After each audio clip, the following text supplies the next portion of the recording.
আসসালামু আলাইকুম। ঈদ মোবারক। সবাইকে পবিত্র ঈদ উল আজহার শুভেচ্ছা। আশা করি সবাই ভালো আছেন, সুস্থ আছেন।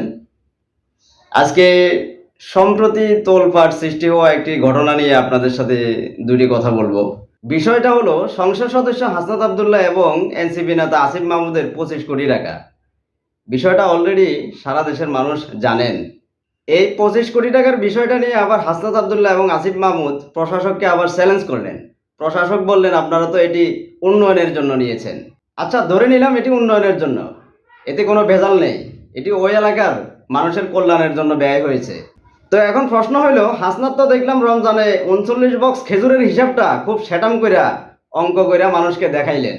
হ্যাঁ, তো বড় বড় এরকম 25 কোটি টাকার আইটেমগুলো আমাদের প্রশাসকের কাছ থেকে শুনতে হয় কেন ভাই? তো হাসনাতের এটা না হয় বাদই দিলাম, আসিফ মাহমুদের বিরুদ্ধে যে এই পর্যন্ত যত অভিযোগ, সেগুলো কি মিথ্যে? সেগুলো কি সবই মিথ্যে? আসিফ মাহমুদরা তো ইন্টারিম গভর্নমেন্টের মন্ত্রী উপদেষ্টা ছিল। তো 18 মাসে কোন এলাকার জন্য কি করেছেন?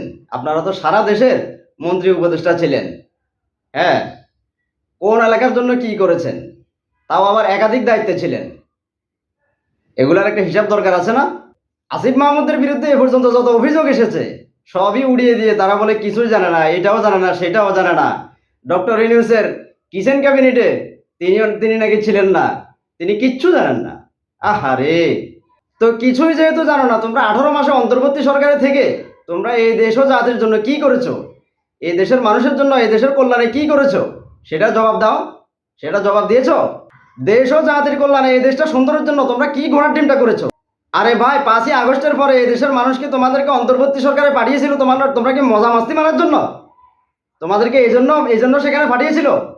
এই দেশের মানুষ এটাই আশা করেছিল তোমাদের কাছে? আমরা কি এটাই আশা করেছিলাম? আমরা তো এটাই আশা করিনি। শোনো আসিফ মাহমুদ, আসলে তোমাদের জুলাইতে উদ্দেশ্যই ছিল খারাপ। তোমাদের উদ্দেশ্য ছিল শুধু ধান্দাবাজি মিয়া। তোমাদের উদ্দেশ্য দেশ ও জাতির কল্যাণ ছিল না। তোমাদের উদ্দেশ্য ছিল তোমরা দল গঠন করবা, তোমরা সরকারে যাবা, তোমরা ধান্দাবাজি বাটপারি করবা। তোমাদের উদ্দেশ্য এটাই ছিল। আমরা তো ভাই চেয়েছিলাম এই দেশ ও জাতির কল্যাণ, এই দেশের মানুষের অধিকার। আমরা একটি সুন্দর নিরাপদ বাংলাদেশ চেয়েছিলাম। কিন্তু তোমরা আমাদের সাথে কি করলে? তোমরা কি আমাদের সাথে প্রতারণা করো না? এই দেশের মানুষের সাথে, এই দেশ ও জাতির সাথে তোমরা প্রতারণা করো নাই? আমরা এমন একটি সুন্দর নিরাপদ বাংলাদেশ চেয়েছিলাম যেখানে আমরা সবাই মিলেমিশে বসবাস করতে পারবো, যেখানে কোনো দুর্নীতি, অন্যায়, অবিচার, জুলুম, সন্ত্রাস থাকবে না। আমরা এরকম একটি বাংলাদেশ চেয়েছিলাম। কিন্তু তোমরা পারলে? তোমরা পেরেছো আমাদেরকে একটি দুর্নীতিমুক্ত বাংলাদেশ দিতে, উপহার দিতে পেরেছো? পারো নাই। তোমরা নিজেদের আখের গুছিয়েছো। তোমরা ধান্দাবাজি, বাটপারি, প্রতারণার সাথে জড়িত ছিলে। আচ্ছা আসিফ মাহমুদ, কথা তো বললে অনেক বলা যায়। তুমি যে অন্তর্বর্তী সরকারের শেষ সময়ে অন্তর্বর্তী সরকার থেকে বের হয়েই নির্বাচনের ঘোষণা দিলা, তুমি এই টাকা পাইলা কই? এই টাকার উৎস কি? তুমি 18 মাসে কত টাকা আয় করেছো? তুমি কি এটার হিসাব দিয়েছিলে? হ্যাঁ, ডক্টর তাসনিম যারা, সে তো কত বছর ধরে সে একজন ডক্টর হয়ে সে চাকরি করেছে, সে কর্ম করে টাকা উপার্জন করে, সে তারপরেও তার কাছে যে নির্বাচনের টাকা ছিল না, নির্বাচনের অর্থ ছিল না।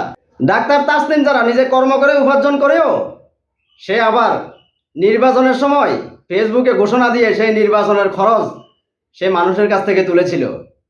সে 48 লাখ টাকা সে ফেসবুকে ঘোষণা দিয়ে তুলেছিল। তো তুমি আসিফ মাহমুদ এত টাকা পাইলা কই? তোমার 18 মাসে কত টাকা আয় হয়েছে?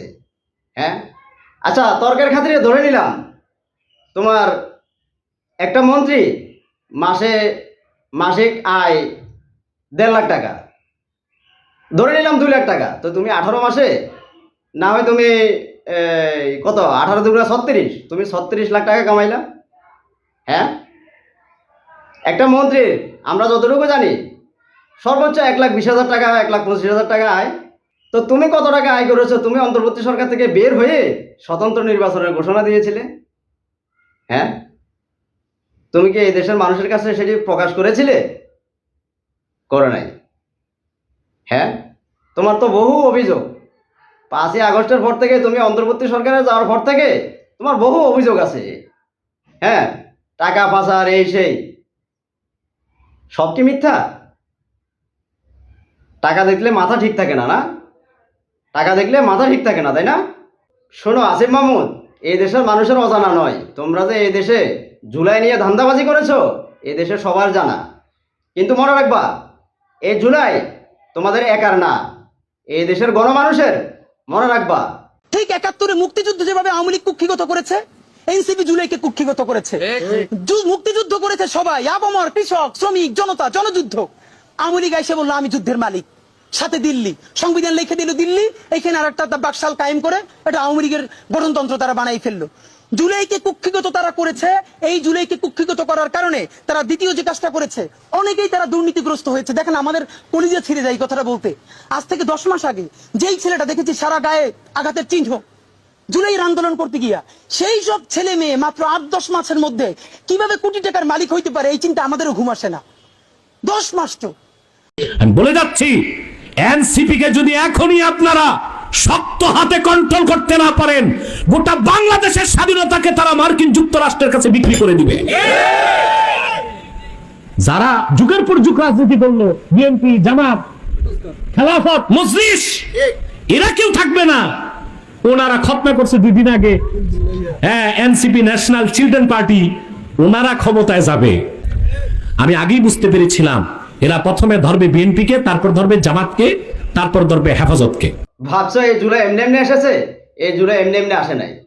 এই জুলাই আমাদের দীর্ঘদিনের সম্মিলিত প্রচেষ্টার ফসল, মনে রাখবা। এই জুলাই তোমাদের না, তোমরা জুলাই নিয়ে ধান্দাবাজি করেছো, বাটপারি করেছো। আরে তোমরা তো মিয়া ডিবি হারুনের বাজার হোটেলে বিক্রি হয়ে গিয়েছিলে। আমরা তখন থেমে থাকিনি, আমরা কোনো অগ্নিচক্ষুকে আমরা পরোয়া করিনি। হ্যাঁ, আর এখন তোমরা জুলাই নিয়ে ধান্দাবাজি করো, বাটপারি করো। এগুলা এই দেশের মানুষ ঠিকঠাক মতো জবাব দিয়ে দিবে। এই দেশের মানুষ ভালো করে জানে আমরা কারো কাছে বিক্রি হইনি, হবো না ইনশাল্লাহ।